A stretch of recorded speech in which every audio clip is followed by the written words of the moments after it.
Liberator. Vamos lá, falar com o técnico William Batista sobre essa vitória. Boa noite, William. Bom, primeiro prazer falar com você primeiro, né? Leandro Colombo, de Tempo Esportes. Queria, claro, que você analisasse essa goleada. No ano passado, um 6-0, esse ano um 7-0. E acredito que entre tantos pontos destacáveis, dá pra gente insistir um pouquinho, te incomodar mais um pouquinho, perguntar pra você por que não a escolha por dois jogadores que já se destacaram neste início, o Elisário e o Benítez jogando juntos. É a grande pergunta que fica. Por que é que os dois ainda não podem jogar juntos? E se há uma ocasião, qual ocasião é essa que os dois podem atuar lado a lado? Obrigado. Boa noite, Leandro. A gente fica feliz pela vitória. Acho que a vitória, essa vitória de 7-0, qualquer vitória que aconteça no ano, é fruto daquilo que foi o dia a dia, né? Eu tenho falado muito para eles que a conduta nossa, daquilo que a gente quer colher e a gente vai plantar, vai nos dar as vitórias. Então, mais do que a alegria pela vitória, tanto minha quanto do grupo, é uma alegria daquilo que é a conduta dos jogadores no dia a dia. E eu tô feliz pelo resultado, mas eu tô muito mais feliz pela conduta, né? Daquilo que é o esforço deles, daquilo que é o empenho deles.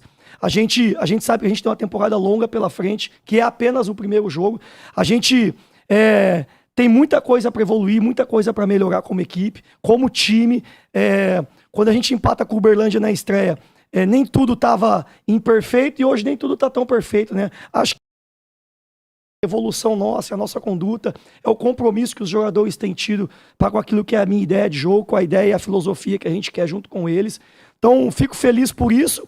Em relação à pergunta do Benítez com o Eli, eu gosto desse tipo de jogador, eu desfruto muito desse tipo de jogador, né? Acho que os jogadores que eu mais desfrutei assistindo e talvez me tornei treinador foi Xavi e Iniesta no meio de campo do Guardiola, né? Que são jogadores que passavam bem em espaços curtos, que tem boa assistência para gol. Eu coloquei os dois juntos contra o Uberlândia naquele momento do 2-2 ali para tentar fazer o terceiro gol. E acho que aquilo que é a estratégia do jogo vai dizer para mim e para a comissão técnica o que é o cenário. Se vai ser os dois juntos, se vai ser daqui a pouco Miqueias e Barros e o Iago junto também, né? Do mesmo jeito que a gente tem essa dupla muito técnica, tem o casamento perfeito entre os dois, ou de Barros e de Miqueias, ou também de Barros e de Benítez. Então acho que é analisar contexto a contexto, jogo a jogo, e ver o que o adversário vai nos proporcionar para usar da melhor maneira tanto os dois quanto os outros jogadores. O mais importante disso é que tanto os dois quanto todos os outros jogadores estão se preparando para poder serem titulares e para aquilo que vai ser a exigência dos nossos jogos na temporada. Boa noite, William. Boa noite. Isabela Baeta do No Ataque. Aproveitando já o ensejo que você falou do Benítez, queria que você falasse um pouquinho mais dele. Assim, foi uma das peças de destaque do jogo de hoje, eu vejo pelo menos. Ele foi muito importante em 2 gols, e assim como na partida toda, criando jogadas, enfim. Queria que você falasse um pouco a respeito. Como é que você vê o Benítez? Ele voltou agora, né? Tinha entrado no segundo tempo no jogo contra o Uberlândia, mas hoje começou jogando. Então, como que está esse aprimoramento físico dele mesmo? Como é que você vê ele nos treinamentos? E aí, aproveitando também, queria que você falasse um pouco já sobre o próximo, assim. Se você pretende realmente rodar esse time, testar outras coisas, ou se você está chegando ali mais ou menos numa escalação que você vê como a ideal. O Benítez, o talento dele a gente conhece, né? Acho que todo mundo conhece, o país nosso conhece. Agora, a obsessão que ele tem tido no dia a dia é algo de colocar como talvez o fator principal para além do talento dele. Tá muito obcecado, né? Obcecado pelo treino, obcecado pelos exercícios, obcecado em ajudar a equipe, obcecado em fazer e dar o melhor e a melhor versão dele para aquilo que é o time. Acho que isso que me deixa muito feliz como líder, como comandante dele e de todos os outros, né? E eu acredito que quando o Benítez tem, e todo o elenco, essa obsessão, de fato, pelo treino, pelo dia a dia, o talento vem de uma maneira que encanta todos nós, né? O que encantou em outra hora ele fazer coisas geniais. O Benítez faz coisas geniais, está sempre um passo à frente daquilo que é a posição dele, entendimento de jogo, né? Mas o que me deixa muito feliz, porque o talento dele eu conheço, é a obsessão dele e o que ele tem demonstrado no dia a dia. Em relação ao que foi a segunda pergunta, eu, desde os meus trabalhos na base, né, tanto no América quanto nos outros 2 clubes que eu passei, para mim, eu falei até na coletiva de apresentação que acho que a condição de titular, mais do que pensar em 11 nomes, é aquilo que eu faço com eles no treino, né? Eu não posso pensar em 11 jogadores e dar treino para 11 jogadores. Eu preparar só 11 jogadores. Eu tenho que, como líder, preparar todos os 22 jogadores de linha que a gente tem nesse momento treinando no elenco com mesmas condições para poder performar dentro do campo. Eu acho que o jogador se sentir titular é além daquilo que é a escalação inicial. É o treinador dar valor a todos eles de uma mesma maneira, com uma mesma atenção, com os mesmos feedbacks, com os mesmos exercícios, para que no momento que a gente faça uma troca ou substituição, seja pelo motivo estratégico, que eu acho que é o que é mais relevante para mim como treinador. Foi assim no Sub-20 e vai ser assim comigo enquanto eu for treinador na minha vida, né? A condição de titular para mim é como eu preparo os jogadores, muito além do que é a escalação inicial e os 11 jogadores que entram. William, boa noite. Boa noite. Adilson Martins, Rádio Itatiaia.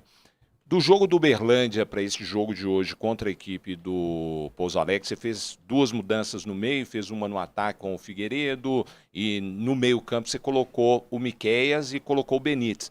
Eu gostaria de saber do Miqueias. Como é que você pretende trabalhar o Miqueias? Como primeiro, como segundo, como terceiro? Hoje ele trabalhou mais como primeiro volante. Qual que é a sua ideia com o Miqueias? Já que o América, há um tempo atrás, tinha um meio-campo, Juninho, Alê, não tinha aquele volantão, aquele primeiro volante mesmo. Como é que você pretende trabalhar o Miqueias para essa temporada? O jogador, eu até falei também na coletiva minha de apresentação, eu tenho que olhar para o jogador e perceber aquilo que ele oferece para o time, né?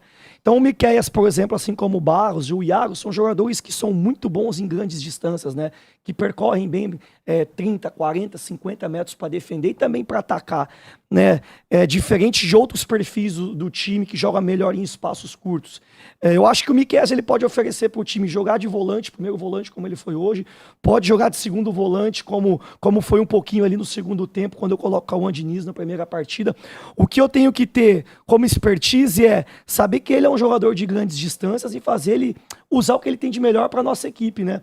Talvez eu não vou fazer ele jogar tanto tempo em pequenas distâncias, se associando em 5, 7, 8 metros, mas ele em 20, 25 metros, ele é um animal, né?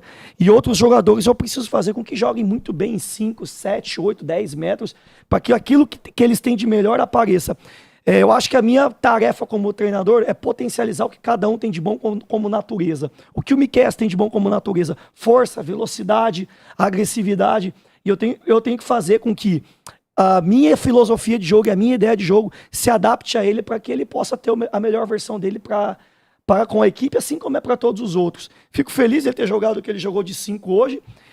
Já esperava que ele jogasse assim pelo que ele tem sido no dia a dia. E acho que fica isso. O que cada jogador pode oferecer para o time com a natureza dele. E ele pode oferecer muitas coisas, independente da posição. Eu acho que mais a função que eu dou para ele quanto estratégia. William, boa noite, tudo bem? Boa Pedro noite. Melo, da TV Alterosa. Fazendo jus ao seu apelido, o América hoje teve uma noite mágica, né, cara? Então eu queria te perguntar, primeiro, o porquê do apelido Bruxo e também te perguntar que magia, que poção foi essa que você jogou no time hoje para ter essa goleada e se é realmente essa postura, essa magia que você espera do seu time. Eu assim, me sinto muito abençoado, né? Eu gosto do meu apelido, mas me sinto muito abençoado por tudo que Deus tem feito na minha vida. Eu estou muito feliz, muito grato por isso tudo. O apelido vem porque eu tive um grande amigo que me leva para Chapecoense em 2018. Eu fiquei em 2017 todo desempregado, né? Meu pai até está aí, né, assistindo a coletiva, num período que eu estava na faculdade e a gente tinha muita dificuldade até de pagar a faculdade, eu fui fazer Uber. E esse meu grande amigo Rodrigo Casarinho, hoje ele está no Botafogo como coordenador metodológico, ele quando me indica na Chapecoense, me leva para Chapecoense, ele fala que algumas coisas que eu falava aconteciam. E ele começa a me chamar de bruxo. Tu é bruxo, tu é bruxo, tu é bruxo. E o que você fala acontece. E aí eu vou falando as coisas e talvez as coisas vão acontecer, né? Talvez eu tenha uma percepção ou feeling de falar algumas coisas. E aí ele começa com essa vibe de me chamar de bruxo, né? E aí passou na Chapecoense, eles me chamando disso. Aí eu vim pro América também, o pessoal começou a me chamar disso.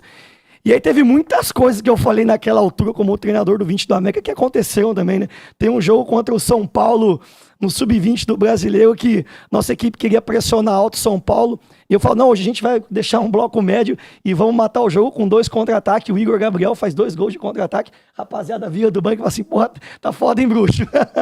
Então, acho que tem muito disso. E muito trabalho, né? Acho que além Talvez eu não sei se tem essa mística mesmo, se eu acerto mesmo, se eu trabalho muito. Mas sei que tem o trabalho por detrás de tudo isso, né? E o empenho que tem tido desde lá de trás. Sou grato ao Rodrigo Casarim por ter me dado esse apelido. E a empresa que eu trabalho, né, a Sete Braga e o Benjamin, ter propagado isso ainda mais quando eu ainda era treinador do Vasco. E ficou, eu gosto, eu desfruto, né? E acho que tudo que é para positivo é pro bem e prospera. William, você sabe melhor do que nós, o Matheus Henrique é um meio-campista de origem que foi deslocado para a lateral direita. Sim. Dá para a gente perceber nesse início, ele participando um pouco mais ativamente da saída de três, um pouco mais pelo meio-campo. O fato de você utilizar o meio-campista, agora lateral direito, Matheus Henrique, mais no meio-campo, isso é de início de trabalho porque os adversários permitem ou é uma tendência no seu trabalho para a temporada? O Matheus, o fato é curioso, né? Porque foi na Copa São Paulo de 2022, a gente perde o Lucas Gabriel na lateral por Covid, se eu não me engano, e o Matheus estava de 8 naquela época, de meia, né? E aí a gente fica sem lateral pro jogo contra o Novo Horizontino, nas oitavas de final. E eu começo a observar com o elenco, junto com o Myron, com a comissão na época, quem a gente colocaria naquele jogo. E o extremo do Novo Horizontino era um baita extremo, o pessoal falando bem do time deles na copinha, né? Eu preocupado. Falei, eu tenho um inside aqui, vamos colocar o Matheus Henrique na lateral. E a partir dali ele vai muito bem, né? E é engraçado que o Matheus no início não desfrutava muito de ser lateral, né? E uma vez a gente tem uma conversa e eu falo para ele, Matheus, você é um dos jogadores mais inteligentes que eu já treinei. Né? Talvez não tenha treinado tantos, mas dos que eu treinei, você é o mais inteligente. Depois treinei mais um monte no Vasco, mais um monte no Red Bull, e continuo com essa mesma sensação, que ele é um cara extremamente inteligente, e além disso, obcecado também, né? E eu, assim como foi a do Miqueias, o Matheus tem competências absurdas de jogar em espaço curto, jogar em grandes espaços, e as equipes às vezes oferecem mais espaços dentro do bloco, e às vezes mais espaço pelo lado do bloco. Hoje o Pouso Alegre, em alguns momentos, ofereceu hora fora do bloco, hora dentro do bloco. E eu, por conhecer o Matheus, isso encurta muito o meu trabalho com ele, né? E acaba me ajudando. Pra ele não tem nada novo, né? Quando eu peço, falo, Matheus, vem logo pra dentro e fica lado a lado com o Miqueias de volante. Ele fala, beleza, Bucho, vou ali. E ele já tem lastro suficiente, porque a gente trabalhou junto 3 anos para começar a fazer isso, sem eu nem ter treinado ele nessa volta para fazer isso, né? Foi só por lembrança daquilo que já tem de repertório junto com ele, o que ele pode oferecer para a equipe. Então o Matheus é isso, é a natureza dele, ele consegue entregar isso bem, e aí o adversário, junto do que pode me oferecer, eu vou fazer. Os adversários talvez vão vir aqui jogar bloco baixo, como foi ano passado, e eles vão ter muita dificuldade contra a gente esse ano, porque o meu time vai estar muito preparado para atacar bloco baixo. A gente atacou muito bem o bloco baixo já do Uberlândia, criamos algumas pré-chances de gol e não conseguimos efetivá-las em finalização. Mas uma coisa eu posso dizer, os times que virem aqui para abarcar bloco baixo e transitar vão sofrer muito, porque a gente vai empurrar eles para trás e eles vão dar chance da gente fazer gol. E a gente não vai oferecer contra-ataque. Sei que vai ter dificuldade em alguns momentos, mas aquilo que a gente vai criar de repertório é para que eles sofram muito quando eles vierem assim. E aconteceu o que aconteceu hoje no segundo tempo com o Pouso Alegre.